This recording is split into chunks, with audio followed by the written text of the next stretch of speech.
আর দেখবেন বিএনপির মন্ত্রীদের কথাবার্তা শুনলে মনে হয় যে দেশের জনগণকে তারা এসির মধ্যে রাখতেছে।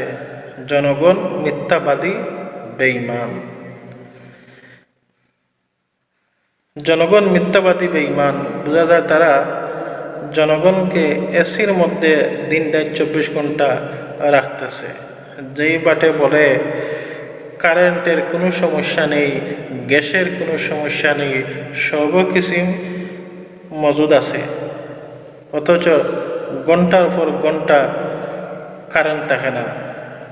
ঢাকা শহরে দিই, গ্রামাঞ্চলে দিই 3-4 ঘন্টা পর্যন্ত কারেন্ট থাকে না।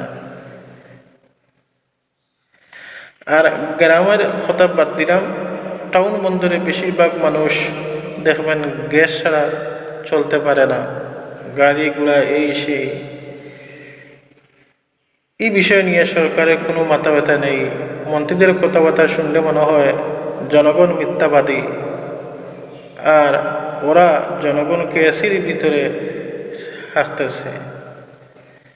বলেন তো, যেই সরকার নির্বাচনের আগে একটা কথা বলে, নির্বাচন পরে আর একটা কথা বলে, এই সরকার দ্বারা এই দেশ, এই জাতি কতটুকু নিরাপদ আছে আর এই দেশ কতটুকু উন্নয়ন হবে আপনারা বুঝতে পারতেছেন।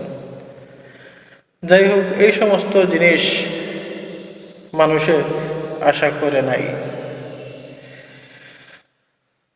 মানুষে আশা করেছিল সুন্দর একটা পরিবেশ, একটি সুন্দর সোনার বাংলাদেশ চেয়েছিল, শান্ত, কিন্তু পায় নাই। আসসালামু আলাইকুম।